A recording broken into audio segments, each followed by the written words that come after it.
안녕하십니까. 반갑습니다. 김동진이라고 하고요. 자, 오늘부터 기본 강의 시작을 해 보겠습니다.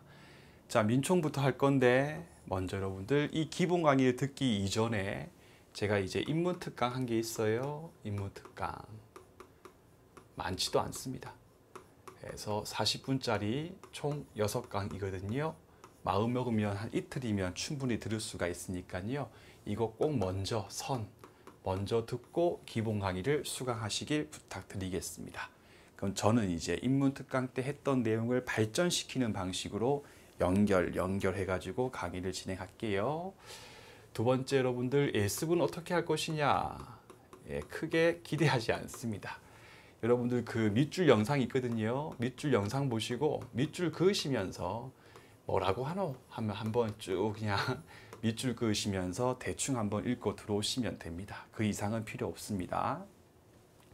세 번째, 여러분들 이제 그 필기노트가 PDF 파일로 나갔을 거예요. 필기노트가 제공이 되니까 이제 인쇄해가지고 수업 들을 준비하시면 되겠고요. 그러면 이제 책에 밑줄도 다 그려 있고 또 다 있지 않습니까? 있으니까 네 번째 수업 시간에는 초집중해가지고 수업 내용에 집중을 해주시면 됩니다. 특히 이제 민법에 있는 그런 판례 문구나 조문들에 보면 소위 뭐 이중부정, 아니한다고 아니할 수 없다, 막 그런 것들이 있거든요.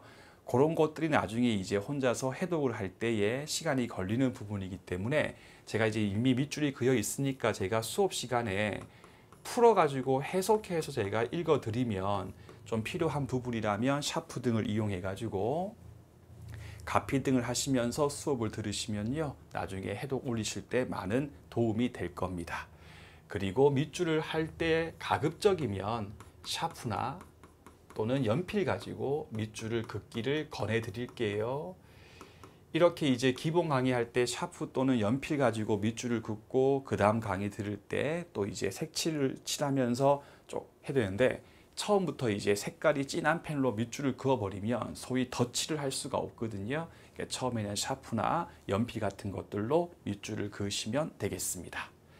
마지막으로 복습하실 때 수업 시간에 초집중하신 분들 같은 경우라면 한 2시간 정도면 수업 내용 복습이 전부 가능할 겁니다. 요때 복습을 하실 때도 절대 무리하게 욕심을 부리지 마시고요. 밑줄 쳐 있는 부분하고 그 다음에 여기 있는 필기 노트 있죠. 노트에 있는 내용 정도 한두 번 읽는다 정도면 충분합니다. 해서 민법을 너무 가하게 공부하지도 말고 포기하지도 말고 적당하게만 따라오시게 되면 아무 문제 없이 1차 시험 붙을 수 있으실 겁니다. 이제 교재 한번 볼게요. 2페이지 가시고요. 자, 2페이지부터 10페이지까지는 제가 이제 인문특강에서 많은 부분 설명을 했고, 인문특강 때 했던 거 외에는 밑줄이 전혀 필요 없는 부분이기 때문에 인문특강 때 했던 것만 읽어주시면 되겠고요. 딱 하나 볼 게 뭐가 있냐면 2번 제일 밑에 보시면 로마자 2번에 보면 민법이란 무엇인가 라고 하는 설명이 있지 않습니까? 그거 잠깐만 제가 설명드릴게요. 필기하실 필요 없고 듣기만 하시면 됩니다.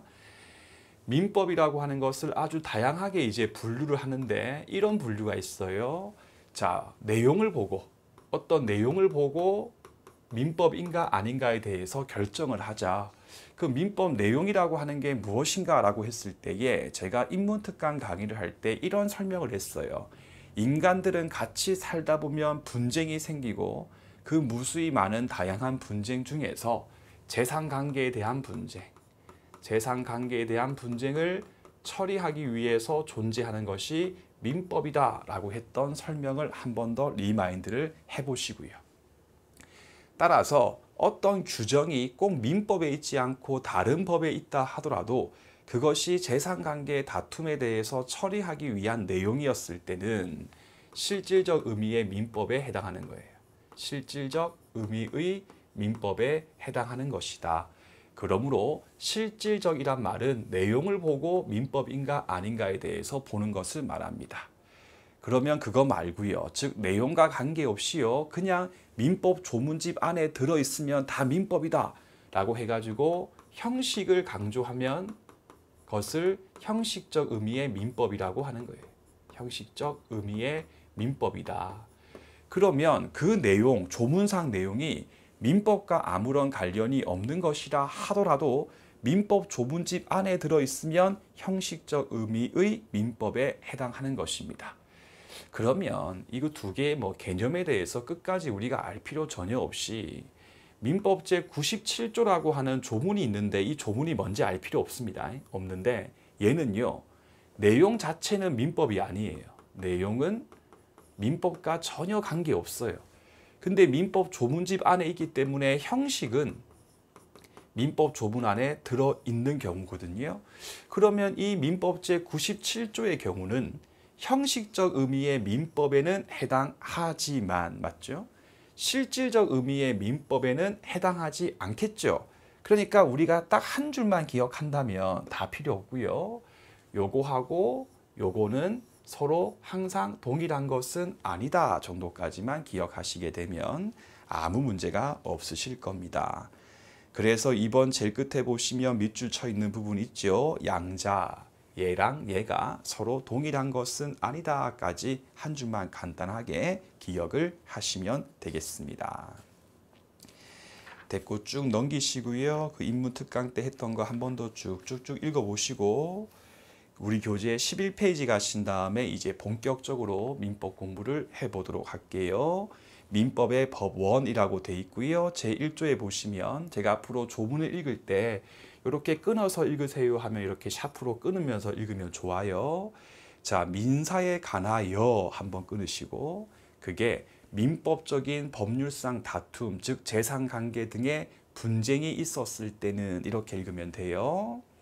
1번 붙이시고 법률, 1번 법률 하시고 법률이 있으면 그에 의하는데 법률이 없으면 또 한번 끊으시고 2번 붙이시고 간습법에 의하고 간습법도 없었을 경우에는 한번 끊고 3번 조리에 의한다까지 읽어주시고 칠판을 보시면서 민법 제1조가 왜 있는지에 대해서 공부를 할 건데요.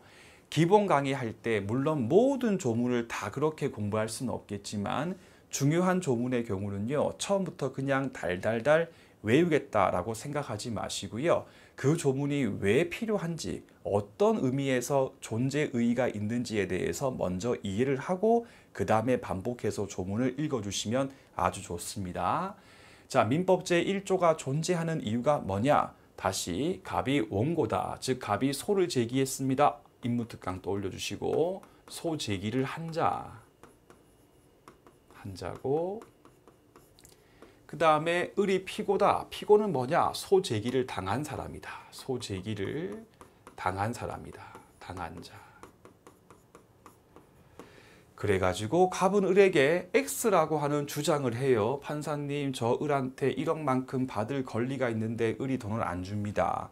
혹은 을이 제 땅 위에 건물을 막 지었습니다. 철거해야 됩니다. 라고 막 갑이 주장을 해요. 근데 을 같은 경우는요. 그와 상반된 주장. 저는 갑한테 돈 줄 의무 없는데요.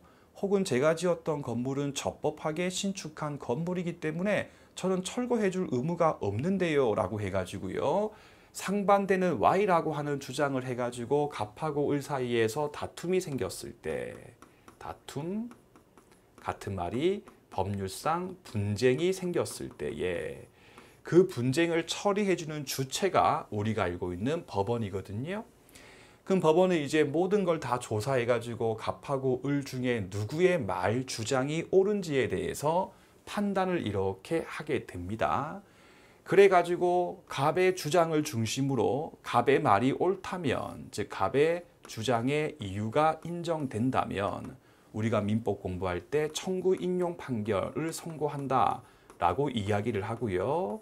더 쉽게 얘기하면 청구 인용, 갑, 원고 갑이 승소했다 라고 이야기를 하셔도 무방합니다. 반면에 법원이 쫙 알아보니까 갑의 주장이 거짓말인 경우 있죠. 소위 이유가 없는 경우다. 즉 틀렸을 경우에는, 이유가 없었을 경우는요. 청구 기각이다 라고 이야기를 하거든요. 쉽게 원고 갑이 패소했다 라고 들어주시고 민법 수업 쫙 들으시면 자연스럽게 이해가 됩니다. 그럼 결국 이제 갑의 주장이 옳은지 아니면 틀린 것인지에 대해서 법원이 판단을 할 때 그 판단의 결론이 우리가 공부하는 판결이란 뜻이거든요. 자, 이때 이제 법원 같은 경우가 무슨 종교적인 이유에 근거하여 혹은 개인의 취향에 근거해 가지고 뭐 예를 들면 갑이 원빈이고 을이 김동진이니까 무조건 갑이 옳은 거야, 그렇게 하면 안 되겠죠. 따라서 법원 같은 경우가 어떠한 판결이라고 하는 것을 할 때에 야, 그냥 함부로 하지 말고 민법 제1조에 의해서 해라 라고 두고 있는 거예요. 그래서 민법 제1조에 보시면 법원은 둘 중에 누구 말이 옳은지에 대해서 볼 때에 법률이 있으면 법률에 의하고 법률이 없었을 때에는 간습법에 의하고 이것도 없었을 때에는 조리에 의하라 라고 하는 걸 두고 있는 거예요. 그럼 결국은 민법 제1조가 두고 있는 건 크게 세 가지입니다. 첫 번째가 기읍번, 법원의 종류, 뭐뭐 있다, 법률, 간습법, 조리. 그 뭐 종교라든지 기타 개인의 취향에 근거해 가지고는 하지 말란 뜻입니다. 두 번째가 순서. 그래가지고 법률이 있으면 법률에 의해라. 없었을 때 간습법에 의하고 그것도 없었을 때 조리에 의하라 라고 하는 순서를 두고 있는 것이고요. 디귿번입니다. 크게 여러분들 우리 지구에는요, 크게 두 가지의 주의가 있어요. 불문법주의라고 해가지고 판례 리딩 케이스에 의해서 처리가 이루어지는 영국, 미국 등이 있고요. 듣기 마시죠? 교양이니까. 대류법계라고 해가지고 독일, 일본, 우리처럼 성문법, 종이로 된 법이 중요한 나라가 있거든요. 우리 민법 봤을 때 제1조를 보면 법률이 있었을 때에는 법률에 의하라 라고 돼 있기 때문에 대한민국 민법의 경우도 기본적으로 성문법주의를 취하고 있구나. 요 세 가지를 이제 민법 제1조에 근거해 가지고 알 수가 있다까지 먼저 확인을 하시면 되겠습니다. 그래서 밑에 로마자 2번에 보시면 첫 번째 밑줄이 종류, 그 다음 밑줄이 순서, 그 다음 번 밑줄이 성문법주의다까지 확인하시면 되겠죠. 한번 지울게요. 그러면 여기 2번에 있는 간습법이 억수로 중요하고요. 1번과 3번은 별로 중요하지 않은데 특히 조리라고 하는 것은 그냥 법관의 양심이라고 생각하시면 돼요. 어떤 경우냐면 저 똑같은 상황에서 이제 판사님께서 법률도 없고요. 간습법도 없는 거예요. 해서 갑과 을을 불러가지고 원고 피고님아, 제가 정말 열심히 일하면서 법률 간습법을 다 탐색을 했는데 전혀 없습니다. 재판 못하겠습니다 라고 재판을 거부할 수는 없거든요. 그런 경우에는 법관의 양심에 근거해가지고 판단을 하라 라고 하는 게 조리다까지만 간단하게 기억을 하시면 되는 겁니다. 그 다음에 별로 안 중요한 민법 제1조에 있는 법률이라고 하는 뜻이 이제 무엇인가에 대해서 판사할 필요 전혀 없습니다. 그러니까 기본 강의니까 하는 거지 사실은 뭐 그냥 패스를 하고 싶은 마음이 이만큼 있어요. 자, 여러분들 대한민국의 법 체계, 법 구조에 대해서 보게 되면요. 제일 위에 헌법이라고 하는 근본법이 있고 헌법은 결국 국민투표에 의해서 만들어집니다. 이제 그 밑에 보면 법률이라고 하는 게 있고요. 법률이라고 하는 것은 국회가 만든 것을 의미를 하고요.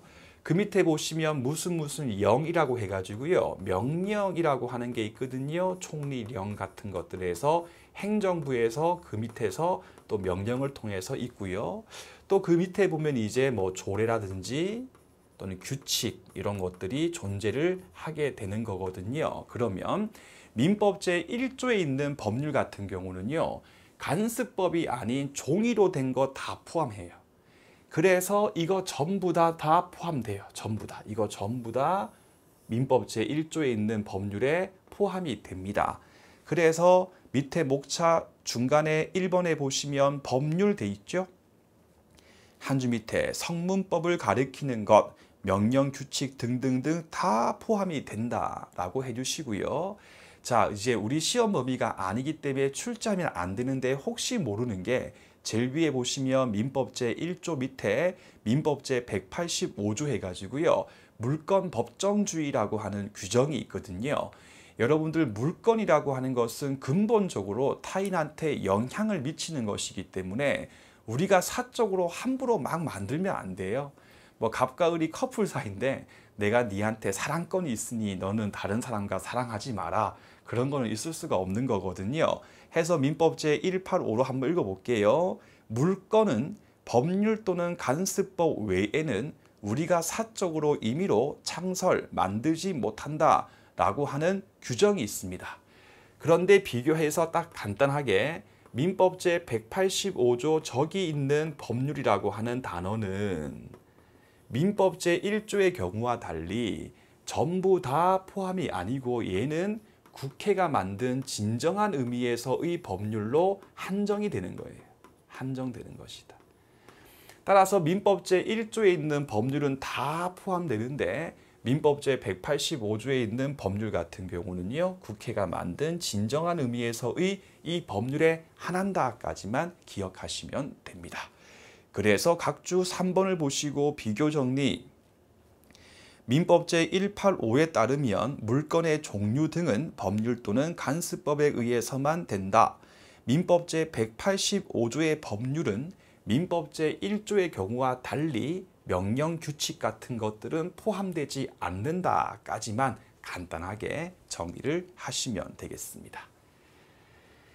그 다음에 이제 진짜 중요한 게 요 간습법이라고 하는 게 중요한 부분이거든요. 그래서 그 밑에 목차 2번에 보시면 간습법의 의 부분을 한번 읽으시면 되는 이유가 그 밑에 있는 성립 요건을 공부를 하면요. 자연스럽게 익혀지는 부분이기 때문에 요건 부분에서 1번, 2번, 그 다음 페이지 3번까지 빨리 한 번 더 눈으로 슥슥슥 확인하시고 칠판을 보시겠습니다.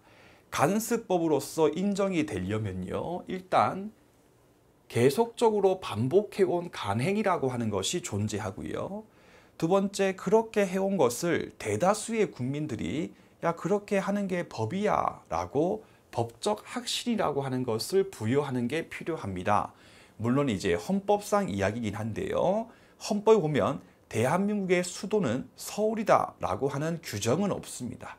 하지만 대한민국 거의 다 모두가 그죠? 대한민국은 수도가 서울이다 라고 하는 확신이 있었죠. 그런 게 바로 간습법의 한 유형이 될 수 있는데 그거는 이제 간습 헌법이긴 합니다. 그럼 다시 간습법으로서 인정되기 위해서는 기본적으로 거듭된 간행이 존재하고요. 법적 확신이 필요한데 여기서 쟁점이 법원의 판결도 필요한가에 대해서 학설 드립이 약간은 있거든요.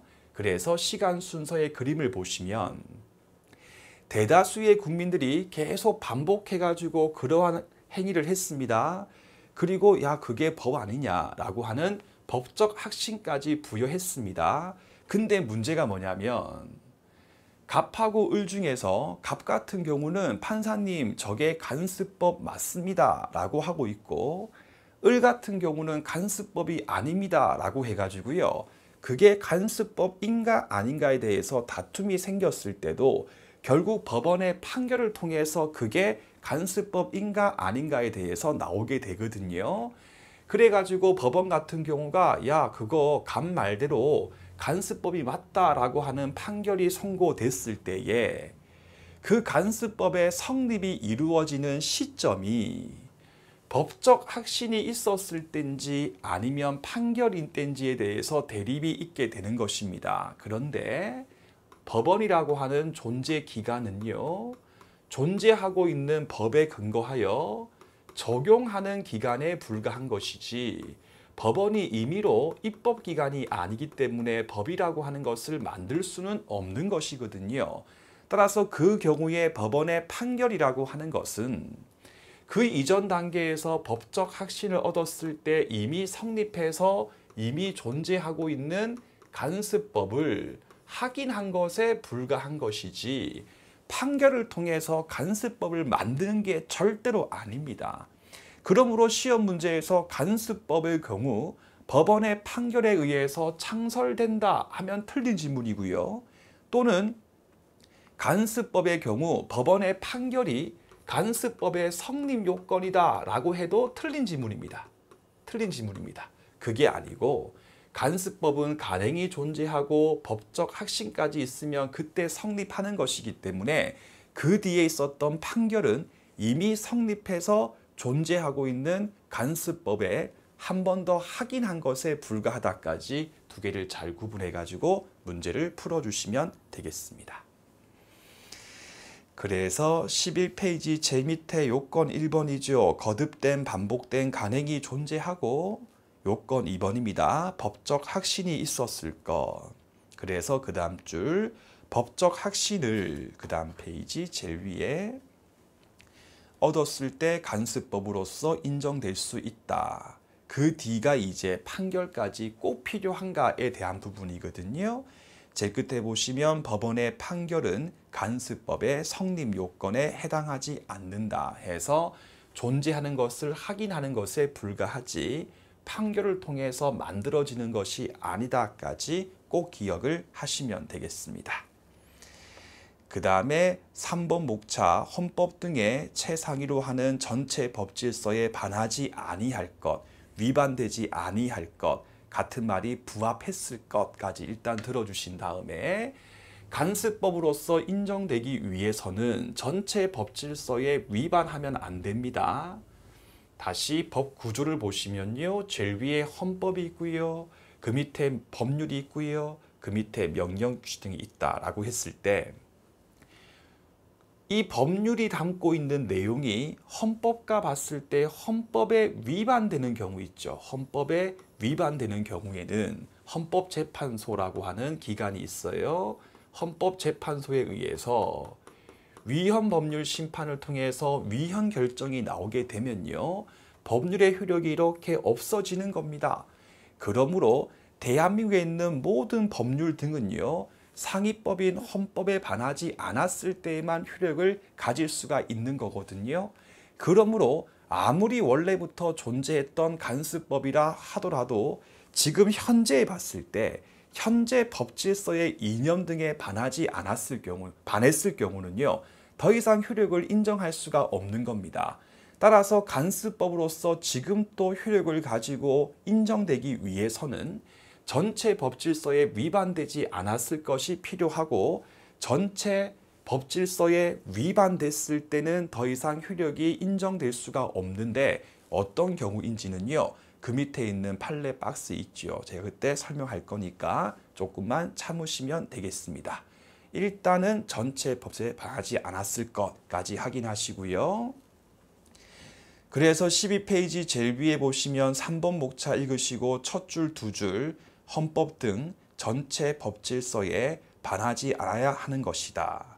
그리고 그 문단 제일 끝에 보시면 간습법을 갖다 써야 할 지금 봤을 때에 전체 법질서에 부합하지 않게 됐을 때는 종래 그러한 간습법은 더 이상 효력이 인정될 수 없다. 그러니까 제일 끝에 보시면 부정 없다. 이중부정이죠. 따라서 부정되기 때문에 더 이상 효력이 있을 수 없다. 이렇게 선회해가지고 책을 읽어주시면 되겠습니다.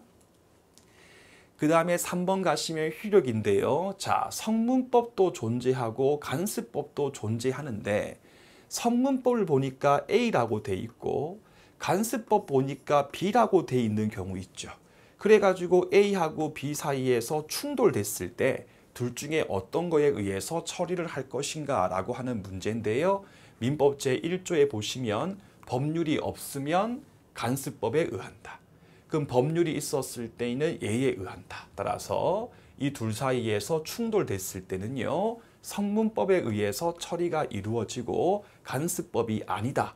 간습법이라고 하는 것은 성문법이 없었을 때 보충적으로 나오는 것이기 때문에 이러한 판례의 입장에 대해서 우리는 보충적 효력설이라고 부른다까지 기억하시고요.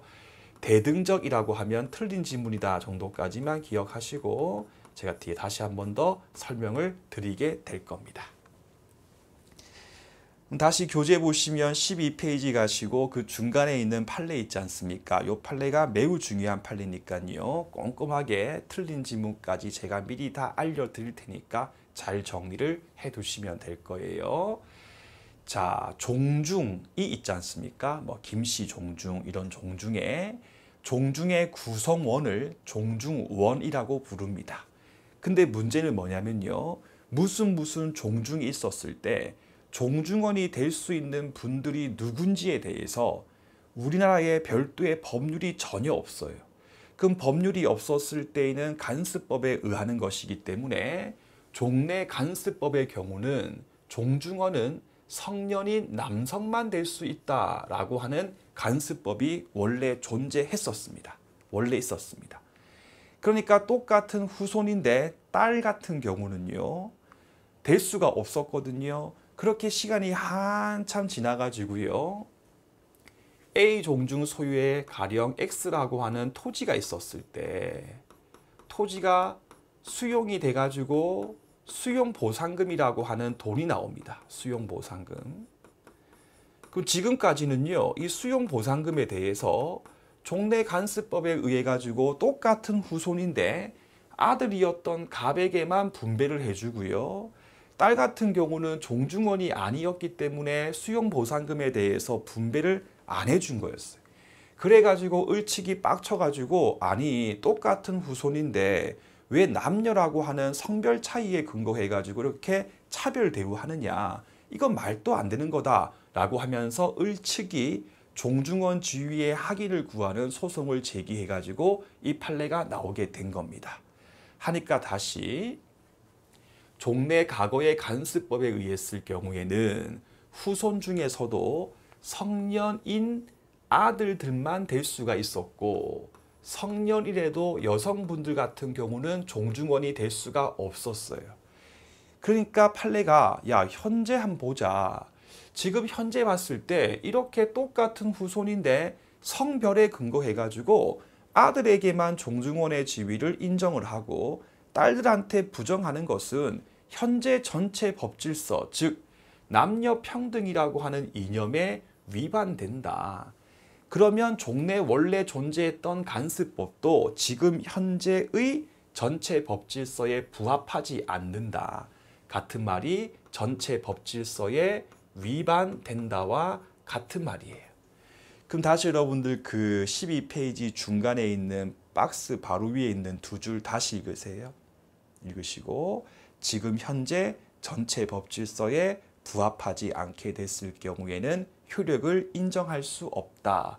효력을 인정할 수 없다라고 판례가 판시를 하게 된 겁니다. 그러면 판례가 야 종래 간습법은 더 이상 효력이 없다 하고 땅땅땅 맞춰버리면 이 사건에 대해서 분쟁 해결이 안 돼요. 왜냐하면 법원이 책임을 지고 그러면 지금 현재는 종중원의 범위가 어디까지야 라고 이야기를 해줘야지 이 법적 분쟁에 대해서 처리를 할 수가 있지 않습니까? 그러면 이러한 종래 간습법이 날아갔을 때에 지금 현재 종중의 구성원의 범위는 어디까지냐에 대해서 판례가 말씀을 하시기를 다시 법률이 없고 맞죠? 간습법도 지금은 없는 거기 때문에 이제는 조리에 의한다. 그래서 다시 칠판을 보시면 조리에 의한다. 법관의 양심이고요. 우리 판례 같은 경우는 조리의 경우도 판단 기준, 법원성이라고 하는 것을 인정하구나까지 확인하시고 다시 성년자가 됐을 때는 남녀를 불문하고 당연히 된다라고 판례가 일단 이야기를 했습니다. 그러면 방금 했던 저 문구를 가지고 틀린 지문 잘 내거든요. 자, 먼저 성년이 됐을 때 그러면 후손 중에서도 아직까지 나이가 덜 차가지고 미성년자에 불과했을 경우는요. 종중원이 될 수 없는 것이고요. 두 번째는 다 맞추죠. 남녀 불문이고요. 세 번째가 당연히 되는 것이지 저 지금부터 종중원이 될게요 라고 하는 별도의 가입 의사의 표명은 필요 없다고 보는 게 다수 의견입니다. 그러면 시험 문제에서 당연히가 아니고요. 여성 을 같은 경우는 그 종중에 가입할 의사를 표명한 경우에 하나여 된다라고 하면 틀린 지문 처리를 해주시면 되겠습니다. 그래서 교재 중간에 있는 판례를 보시고요. 한 줄 밑에 성년 남자만으로 커트를 쳤던 종래 간습법은 전체 법질서에 부합하지 않기 때문에 더 이상 효력이 인정될 수 없게 되었다. 그래서 그 다음 밑줄에 보시게 되면 공동 손조와 성과 본을 같이 하는 후손은 성별 관계없이 되면 쭉 빼셔가지고 밑에 책에다가 미성년 X라고 하시고 그 다음에 당연히 밑으로 쭉 빼가지고 별도의 가입의사 표명 X까지 써주시고 제일 끝에 조리에 합당하다라고 책을 읽어주시면요. 바꿨을 때 쉽게 틀린 지문을 알 수 있으니까 미리미리 체킹을 하시면서 공부를 하시면 되겠습니다. 이제 목차 답은 보시고요. 목차 1번 제일 끝에 보충적 효력설 있지요. 보충적이라고 하는 글자를 이렇게 빼신 다음에 대등적 효력이라고 하면 틀린 지문이다. 대등적 효력이 인정되는 게 아니라 성문법이 없었을 때만 간습법의 효력이 생긴다까지 하신 다음에 칠판을 보시겠습니다. 일단은 이 사례 자체가 우리 시험 문제에서 나올 수는 없기 때문에 이해를 도모하기 위한 사례에 불과한 거니까 인문특강 내용을 떠올려 주시면서 따라오시면 되겠어요. 자, 정소유의 X 토지가 있는데요. 그 위에 분묘, 무덤이 설치가 되고 그 안에 갑의 시신이 이렇게 안장이 되었습니다. 이때 여러분들 분묘 나오면요. 우리가 인문특강에서 공부했던 건물, 지상물과 동일하게 봐도 아무런 문제가 없습니다. 하니까 정이 빡친 거예요. 내 땅 위에 왜 분묘를 설치하냐라고 하면서 정 같은 경우가 민법 제214조에 근거하여 소유권에 기해서 분묘에 대한 철거 청구를 구했던 거거든요. 다시 요건 암기. 이렇게 민법 제214조에 근거하여 지상물, 건물, 분묘 등에 대한 철거 청구가 인용되기 위해서는 원고 정의 X 토지에 대해서 소유권자의 지위를 가지고 있고 피고에게 지상물에 대한 소유자, 즉 처분 권한이 있었을 때 가능하다. 이 요건 두 가지를 다 충족했을 때에 정의 궁극적으로 승소할 수가 있거든요. 그럼 결국 사안의 경우에 핵심은 뭐냐면 피고를 누구로 잡았을 때에 정의 승소할 수 있는가가 이 사건의 쟁점이 되는 건데 그 당시에 보니까요. 성문법이라고 해가지고요. 가정의례 준칙이라고 하는 그런 게 있었어요. 알 필요 없고요. 그거에 의했을 때에는 갑의 장남이었던 병에게 요 지위가 인정이 되고요.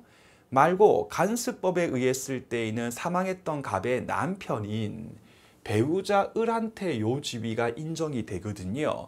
그러니까 정 같은 경우가 병과 을 둘 중에 누구한테 소를 제기했을 때 승소할 수 있겠는가에 대해서 다툼이 생긴 거예요. 하니까 판례가 제가 얘기했죠. 보충적 효력설.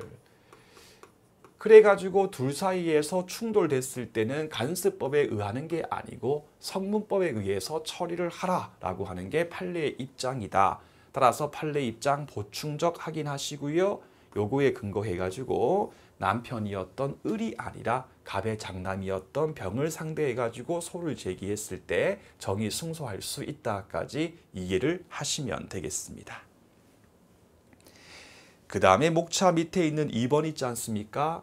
요 2번은 제가 나중에 101페이지 이렇게 빼내서 여백에 101페이지에서 민법제 105조 이하를 보고 다시 와서 설명한다. 이렇게만 적어두시면 되겠네요. 됐고요. 교재 13페이지 가시면 조리의 볼 거 없습니다. 목차 나번 제일 끝에 조리에 합당하다. 아까 했던 이 조리가 요 조리고요. 제일 끝에 판례 같은 경우는 민법 제1조의 법원성에 대해서 인정하고 있다까지만 확인하시면 됩니다. 우리 교재 14페이지를 가시고요. 법률 관계와 권리 의무에 대해서 보도록 하겠습니다. 의 부분에 가시면요. 판사하지 마시고 갑하고 을이 있었을 때 요 둘 사이에서 뭔가 관계라고 하는 것이 있었을 때 다양한 게 있죠. 도덕 관계가 있죠. 예를 들면 갑이 이제 어르신이고 을이 옆집 사는 초딩인데 끝까지 어르신 보고 인사 한번 안 하는 거예요. 아, 이런 싸가지 없는 거 할 수 있죠. 두 번째 종교 관계도 있을 수가 있죠. 그 다음에 법률 관계가 있을 수가 있어요. 그러면 요거 두 개랑 얘랑 차이가 이제 뭐냐에 관한 문제인데 궁극적으로 맞죠 여러분들? 우리가 어릴 때 공부했지만 어르신을 뵈면 일단 인사는 하는 게 맞지 않습니까? 근데 을이 끝까지 인사를 안 하는 겁니다. 이랬을 때 갑이 법적으로 강제해가지고 너 빨리 인사해 라고 할 수 없지 않습니까? 그죠? 마찬가지죠. 해서 이 두 가지의 경우는요, 강제력까지는 인정되지 않는 거예요. 강제력까지는 수반되지 않는 거예요.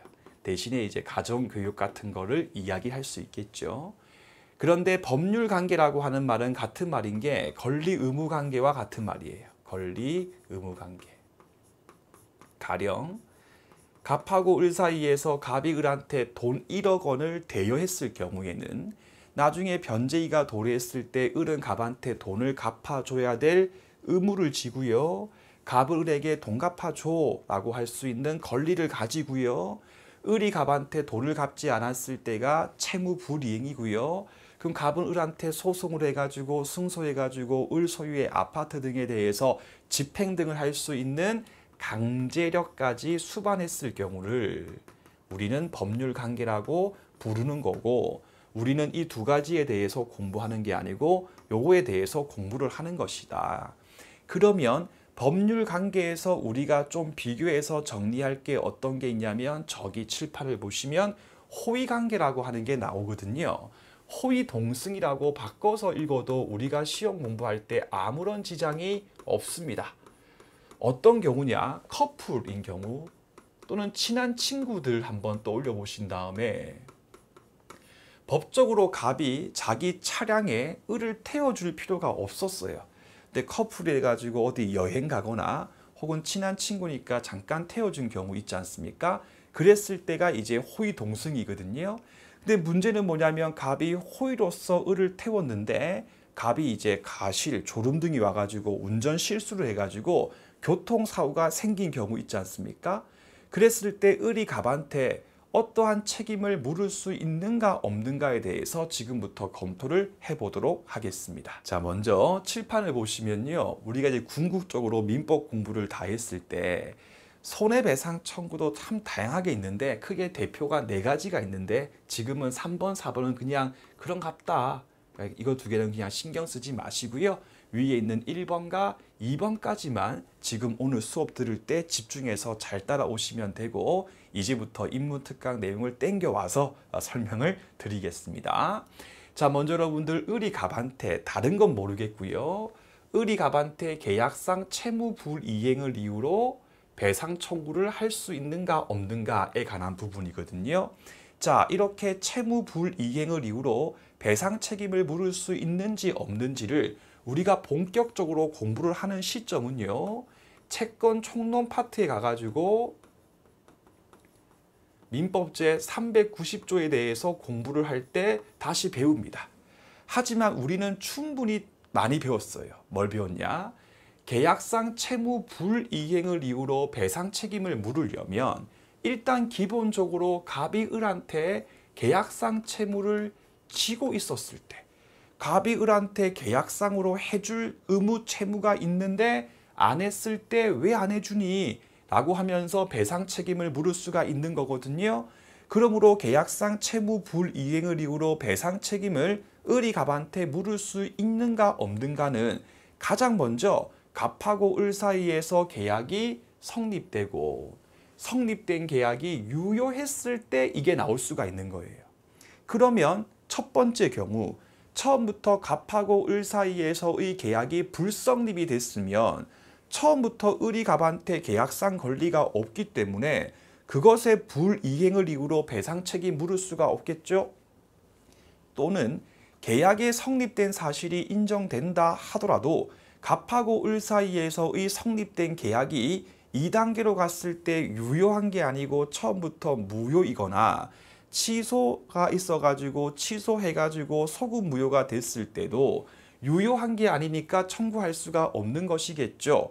따라서 앞으로 민법 공부하실 때 계약상 채무 불이행을 이유로 배상 책임을 물을 수 있냐 없냐에 대해서 물어보면 가장 먼저 갑하고 을 사이에서 계약의 성립이 인정되냐, 그러면 그 계약이 유효하냐부터 검토해놓고 다시 최총 가가지고 몇 가지 더 추가해가지고 검토를 하는 것입니다. 그런데 사안의 경우는요, 갑하고 을 사이에서 어디까지 태워줄게라고 하는 운송 계약을 한 게 아니라 단순히 그냥 친한 친구 커플로서 호의로 동승시켜 준 것에 불과하기 때문에 계약의 성립이 아니고 계약 관계가 성립된 사실이 없죠. 그럼 계약의 불성립이면 을은 갑한테 계약상 권리가 없는데 어떻게 계약상 체불에 근거한 배상 책임을 물을 수가 있겠습니까? 그러므로 1번 권리, 계약상 체불에 근거한 배상 청구의 경우는 일단 기본적으로 갑하고 을 사이에서 계약의 성립 사실이 필요한데 단순 호의 동승에 불과했을 때에는 계약관계의 불성립이기 때문에 1번은 행사하지 못합니다 라고 답변을 하시면 되는 겁니다. 그래서 1번은 안 된다 그 뜻이에요. 근데 제가 인문특강할 때 똑같이 제가 한 번 더 얘기할게요. 여러분들께서 지금 배우는 권리는 계약상 청구권 1번입니다. 1번 공부할 때 2번, 3번, 4번 떠올리면 안 됩니다. 라고 했던 이유가 뭐냐면 을이 갑한테 손해배상을 청구할 수 없는 게 아니라 계약상 체불에 근거한 것만 청구를 못하는 겁니다. 즉 을은 갑한테 민법제 7호 공조에 근거한 배상 책임은 물을 수가 있거든요. 선생님 왜 2번은 가능합니까? 제가 불법 행위에 근거한 손해배상 청구권에 대해서 인문특강 강의를 할 때 요건은 고의가실, 위법성, 가해행위, 손해 발생 등만 있으면 되지 꼭 민법제 7호 공조에 근거해가지고 배상 책임을 물을 때 갑하고 을 사이에서 어떠한 계약은요 꼭 필요한 게 아니었죠. 따라서 갑하고 을 사이에서 어떠한 계약을 한 사실이 없는 경우라 하더라도 민법제 7호 공조 요건을 구비했으면 당연히 물을 수가 있는데 갑이 가실에 근거해가지고 졸음 운전을 했고 그래가지고 교통사고 내가지고 을이 상해, 신체 피해를 입었을 때에는 손해 등을 다 입었기 때문에 1번은 행사할 수 없겠지만 2번은 행사할 수 있는 겁니다. 그러므로 누가 누구에게 무엇을 한 번 더 떠올려 주시고 을이 갑에게 무엇을 계약상 체불에 근거한 배상 청구권은 행사할 수 없겠지만 민법제 7호 공조에 근거한 배상 책임은 물을 수 있다까지 기억하자 해서 항상 실체법상 4개의 권리 1번, 2번, 3번, 4번은 각각 별개의 권리이기 때문에 각각 개별적으로 보자까지 한 번 더 리마인드를 해주시고요.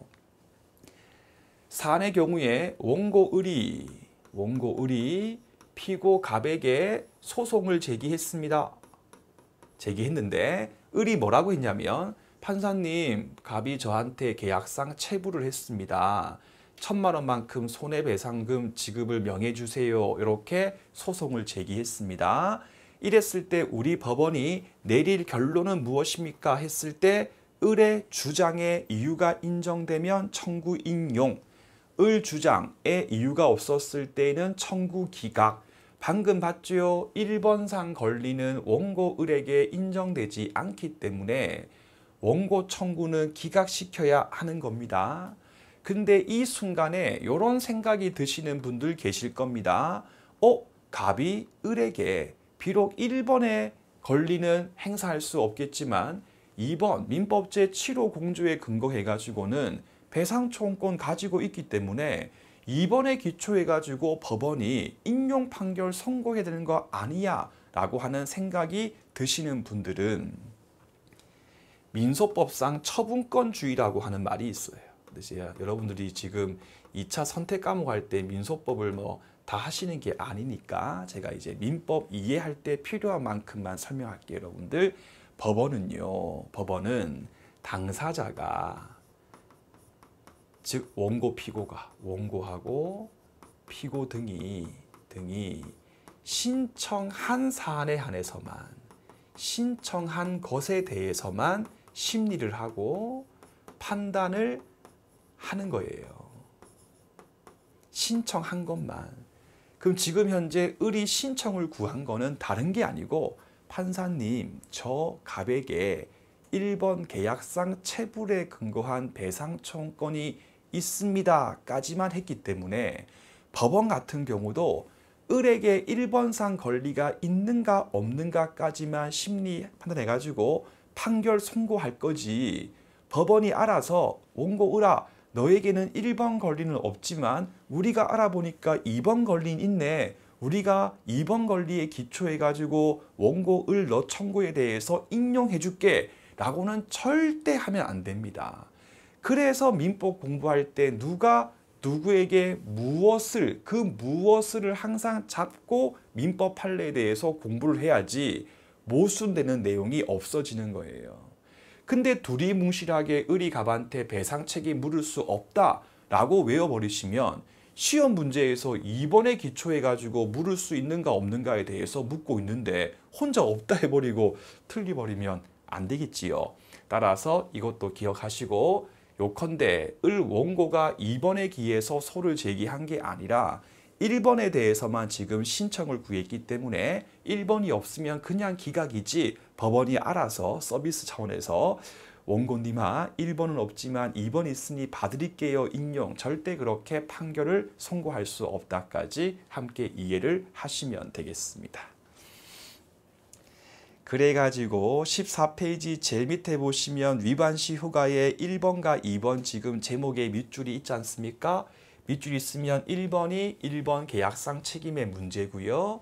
2번이 민법제 750이죠. 그 숫자 이렇게 두 개 샤프로 묶어서 구별이라고 적어두시고, 이렇게 적어둬야지 나중에 혼자 책 볼 때도 두 개는 차이가 있으니 내가 구분해서 책 읽어야지 라고 하는 생각을 스스로 할 수가 있기 때문입니다. 그래서 1번에 계약상 책임 한 줄 밑에 호의동승 갑하고 을 사이에서 별도로 계약한 적이 없기 때문에 을은 갑한테 계약상 청구할 수 없고 계약상 체불 책임도 물을 수가 없다. 근데 2번이죠. 민법제 7호 공조 요건을 구비했을 때 민법제 7호 공조에 근거한 배상 책임은 물을 수가 있고, 우리 이 기본 강의 제일 마지막 시간 가가지고 다시 한 번 더 이 내용에 대해서 자세하게 검토를 하게 된다까지는 누르로 쓱 읽으시면 되겠습니다. 그 다음에 15페이지 가시면 권리와 의무 있지 않습니까? 이 부분은 다 뒤에서 배울 겁니다. 제가 뭔가 배우고 돌아와서 볼 거기 때문에 지금은 제가 수업 시간에 하는 정도까지만 보시면 되고, 굳이 복습할 때도 패스해도 관계없습니다. 제가 자꾸 뭐 배우고 또 보고 할 거기 때문에. 자, 일단 먼저 권리라고 하는 개념에서 구별 개념 부분 가시면 권한이라고 하는 목차가 있지 않습니까? 거기 보시면 대리권, 대표권의 밑줄이 있고 타인을 위하여까지 아마 밑줄이 쳐 있을 거거든요. 그거 조금만 제가 설명을 드리겠습니다. 자, 갑이 있고 갑이 본인이고 을이 있는데 갑이 되게 바쁜 사람이에요. 그래가지고 갑이 을한테 대리권이라고 하는 것을 수여해가지고 을 네가 병을 만나가지고 내 소유 뭐 X 토지에 대해서 매매 계약 등을 해라. 그렇게 하는 경우가 있거든요. 그랬을 때 우리는 을의 법적 지위를 대리인이라고 부릅니다. 대리인. 그리고 을 같은 경우는요, 대리권이라고 하는 권리를 가지게 되고요. 요 대리권이라고 하는 권리는요, 민법 총칙 중반에서 공부를 할 건데요. 민법 총칙에서 가장 어렵고 우리 시험도 어렵게 나오는 부분이 이 부분인데요. 함부로 제끼지 맙시다.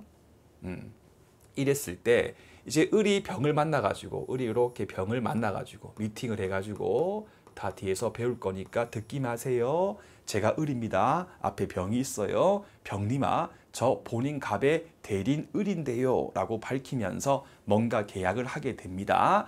자, 이랬을 때에 여기 있는 이 대리권이라고 하는 권리의 경우는 권리긴 한데 특징이 뭐냐면 을 자신을 위한 권리가 아니죠. 을 자신을 위한 권리가 아니라 타인 갑을 위한 권리죠. 타인 갑을 위한 권리에 해당한다. 이렇게 권리긴 한데 자기를 위한 권리가 아니고 자기 외에 타인 갑을 위한 권리였을 때 우리는 이거를 권한이라고 부르자라고 약속을 한 거예요. 권한이라고 부르자라고 약속한 거고, 판사하실 필요 없는 이유가 뒤에서 다 나옵니다. 그럼 똑같은 구조가 뭐가 있냐? 여기 있는 갑이 법인. 삼성 같은 거 일단 떠올리시면 될 거예요. 여러분들께서는 삼성의 로고 말고요. 삼성의 얼굴을 본 적 있습니까? 없죠. 해서 법인이라고 하는 존재는요. 그 자체가 실존하는 게 아니기 때문에 삼성이라고 하는 법인 자체가 딱 가가지고 병을 만나가지고 협상을 하고 매매 계약 등을 할 수는 없지 않습니까? 그래서 갑이 법인이었을 때 을이 대표자가 되는 거고 대표자가 똑같이 대표권이라고 하는 권리를 가지거든요. 근데 이 대표권의 경우도 똑같아요. 대표자 을 자신을 위한 권리가 아니라 타인 갑 법인을 위해서 존재하는 권리이기 때문에 이 대리권과 대표권이라고 하는 것이 여기 있는 권한에 해당한다까지 조금만 이해를 하시면 되겠습니다. 그럼 제가 굳이 이 권한이라고 하는 것을 땡겨와서 이렇게 미리 설명한 이유가 뭐냐면요. 우리가 아마 한 4회차 강의 정도 할 때부터 나올 건데 권한이라고 하는 것은 기본적으로 을 자기를 위한 권리가 아니고 갑을 위한 권리예요. 근데 여기 있는 을 같은 경우가 대표권, 대리권을 갑을 위해서 쓰는 게 아니고 자기 또는 자기 친구 제3자 이익을 위해서 쓰는 경우 있지 않습니까? 그런 경우를 바로 우리는 민법에서 대표권, 대리권, 남용이라고 부르고 그렇게 남용했을 때 어떻게 처리할 건가에 대한 판례가 대단히 중요하다까지만 일단 들어주시면 되겠고요. 일종의 예고표로 보시면 돼요. 다시 뒤에서 자세하게 공부를 하게 될 겁니다. 됐고 그 밑에 됐고 여러분들 3번 가시면 권리의 종류 있지 않습니까? 물건이란 했던 거죠. 갑이 X 토지에 대해서 직접적으로 지배하는 소유권 등이 물건이고 그 다음 줄에 보시면 채권이란 특정인 갑이 특정인 을한테 뭔가 해주세요 라고 할 수 있는 권리가 채권이고 그 다음 밑줄도 인문특강 때 했던 거죠. 채권의 발생 원인 약정 계약이 있고 법정이 있다까지 한 번 더 빠르게 읽어주시면 되겠습니다. 그 다음에 3번에 보시면 인격권도 그냥 재미삼아 한번 들으시면 되고 판사하실 필요 전혀 없습니다. 갑이 이렇게 있고요.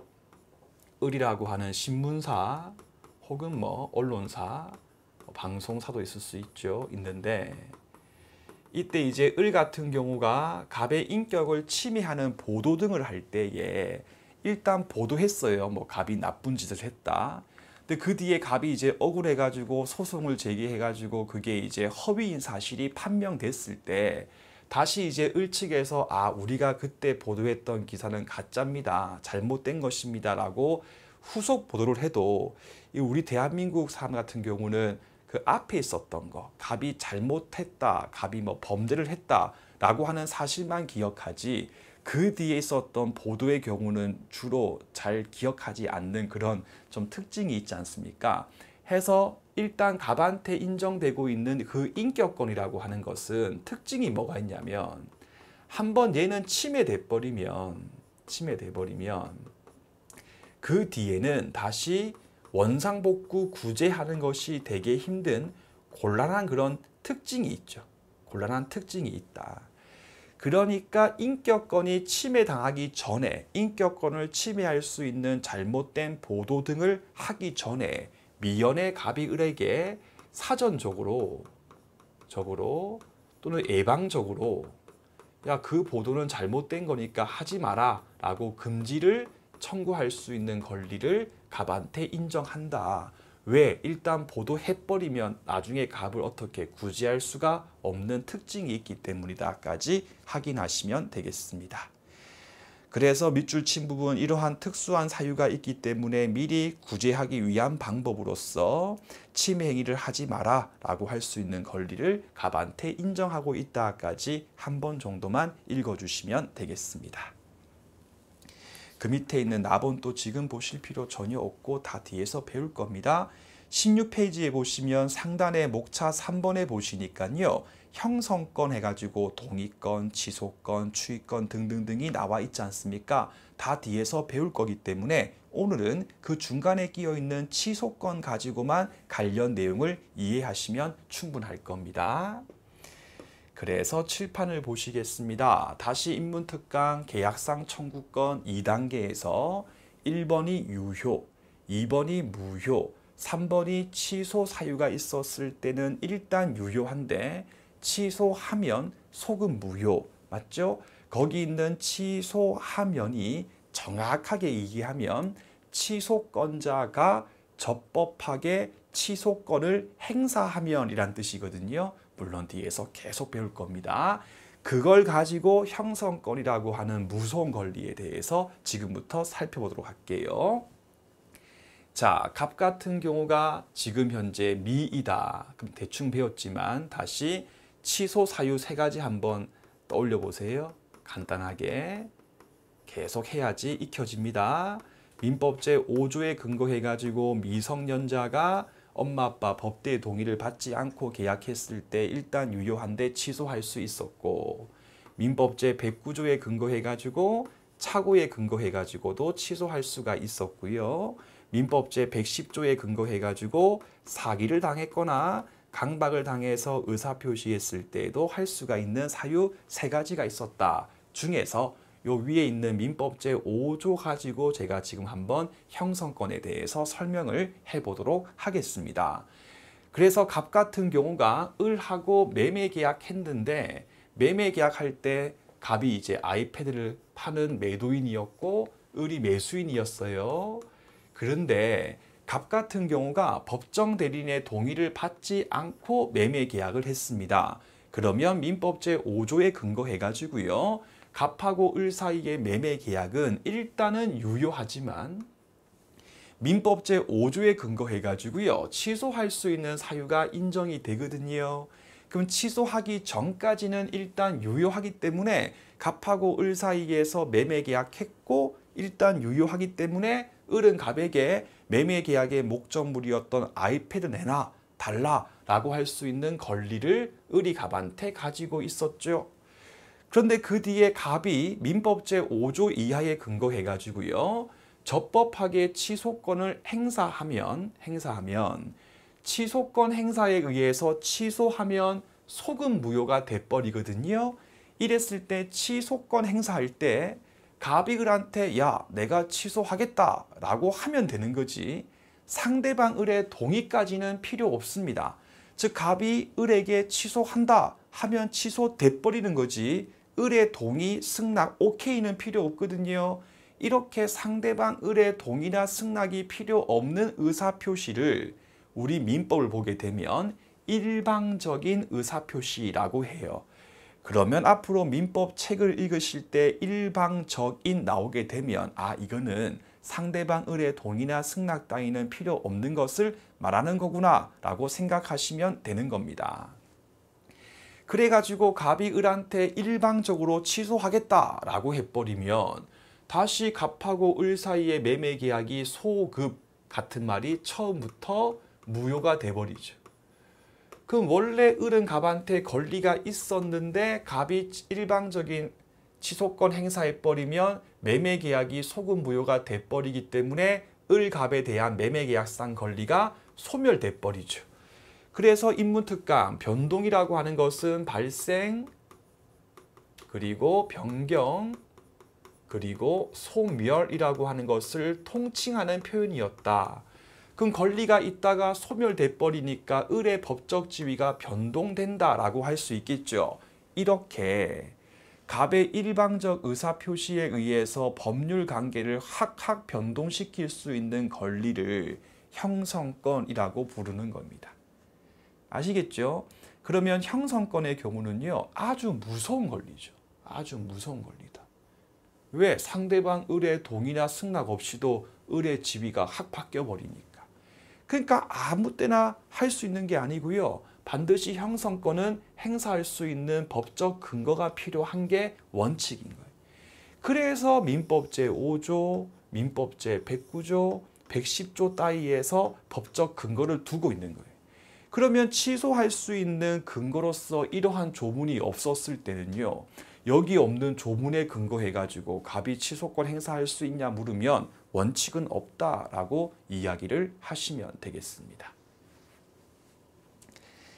그래서 책에 보시면 일단 오늘은 취소권까지만 읽어주시고요. 두 줄 밑에 일방적인 의사표시까지 읽어주시고요.